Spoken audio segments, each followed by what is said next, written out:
കലയാണ്. ഞാൻ ആ ഒരു സ്ഥലത്തൊക്കെ ഇങ്ങനെ പോകുന്ന ഒരു കലാകാരിയാണ്, അങ്ങനെ വേണമെങ്കിൽ പറയാം. മനസ്സിലായി. അതായത് പിന്നീട് നമുക്ക് ഈ ഇതിലെ ഏറ്റവും പ്രധാനപ്പെട്ടത്, അതായത് ഇത്തവണയും കലോത്സവം കഴിഞ്ഞ തവണത്തെ പോലത്തെ ഒരു കാര്യം വീണ്ടും റിപ്പീറ്റ് ചെയ്ത്. എന്താണെന്നറിയോ? എന്താ? സാമകാലിക പ്രസക്തമായ നിരവധി വിഷയങ്ങൾ ഇത്തവണയും കലോത്സവ വേദിയിൽ വന്നു.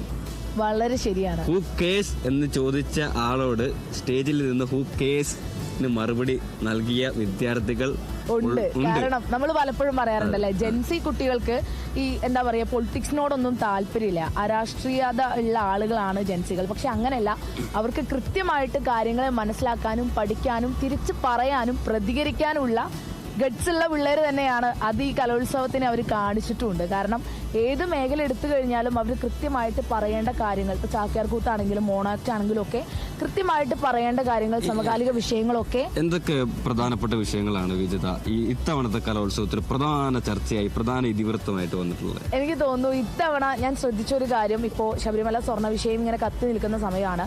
അത് കൃത്യമായിട്ട് പല പരിപാടികളിലും കൊണ്ടുവരാനായിട്ട് കുട്ടികൾ ശ്രമിച്ചിട്ടുണ്ട്. അതോടൊപ്പം ഇന്ന് വന്നിട്ടുള്ള ഈ ട്രോളുകളാണെങ്കിലും അങ്ങനത്തെ കാര്യങ്ങളൊക്കെ, ഇപ്പൊ ബാബുസ്വാമിയൊക്കെ അതൊക്കെ ഇത്തവണ കയറി വന്നിട്ടുണ്ട്. അങ്ങനെ പല കാര്യങ്ങളും ഇങ്ങനെ ട്രെൻഡിങ് ആയിട്ട് നിൽക്കുന്ന കാര്യങ്ങൾ, അല്ലെങ്കിൽ രാഷ്ട്രീയപരമായിട്ടൊക്കെ മുന്നിൽ നിൽക്കുന്ന കുറെ കാര്യങ്ങൾ ഇത്തവണ വന്നിട്ടുണ്ട്. ജോസഫ് അങ്ങനെ കുറച്ച് കാര്യങ്ങൾ പറഞ്ഞിട്ടുണ്ട്. പാലസ്തീനിലെ കുഞ്ഞുമക്കളുടെ വേദന ഇത്തവണയും കലോത്സവ വേദിയിൽ വലിയ രീതിയിൽ ചർച്ചയായിട്ടുണ്ട്. അത് പൊതുജനത്തിന്റെ ഇടയിൽ ചർച്ചയാവേണ്ട ഒരു വിഷയം തന്നെയാണെന്ന് വിചാരിക്കുന്ന ഒരാൾ കൂടിയാണ്. ശരിയാണ്. പാലസ്തീന്റെ വിഷയം, അത് അന്താരാഷ്ട്ര വിഷയം, നമ്മുടെ വിഷയമായി കുട്ടികൾ സ്വീകരിക്കുന്നു എന്നുള്ളതാണ് ഇതിന്റെ ഏറ്റവും വലിയ പ്രത്യേകത എന്ന് പറയുന്നത്.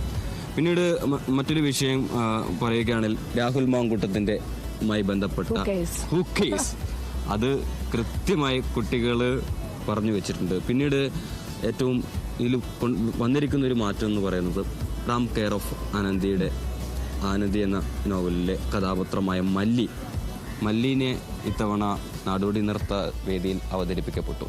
അപ്പം ഇന്നലെ അവരുമായി സംസാരിച്ച സമയത്ത് പറഞ്ഞു, അതായത് ഈ മൈതാനത്തു നിന്ന് ഒരുപാട് തിക്താനുഭവങ്ങൾ നേരിട്ടിട്ടുള്ള ഒരാളാണ് ഞാൻ. കലോത്സവ വേദികൾ ഇത്തരത്തിലുള്ള ഒരു വിപ്ലവാത്മകമായിട്ടുള്ളൊരു മാറ്റം കൊണ്ടുവരുമ്പോൾ അത് സമൂഹം മാറുന്നു, അതിൻ്റെ ഒരു പ്രതിഫലനമാണ് ഈ കലോത്സവ വേദി എന്നാണ് അവർ പറഞ്ഞു വെച്ചത്. അത് തീർച്ചയായും ശരിയാണ്. കാരണം കലോത്സവ വേദികളിൽ കൂടി ഇത്തരം വിഷയങ്ങൾ അവതരിപ്പിക്കുമ്പോൾ അത് പൊതുസമൂഹം ഏറ്റെടുക്കും. കാരണം മാറുന്ന തലമുറയുടെ ചിന്താഗതിയാണല്ലോ കലോത്സവ വേദിയിലുള്ളത്. കലോത്സവവും ആ ഒരു കാലഘട്ടത്തിലെ രാഷ്ട്രീയം എന്താണെന്ന് കൃത്യമായി ചർച്ച ചെയ്ത് പോയിട്ടുള്ളതാണ്. ഇത്തവണയും അത് ആവർത്തിച്ചു കൃത്യമായിട്ട് എന്താണെന്നുള്ളത് പറഞ്ഞു വെച്ചിട്ട് തന്നെയാണ് ഈ കലോത്സവവും സമാപിക്കുന്നത്.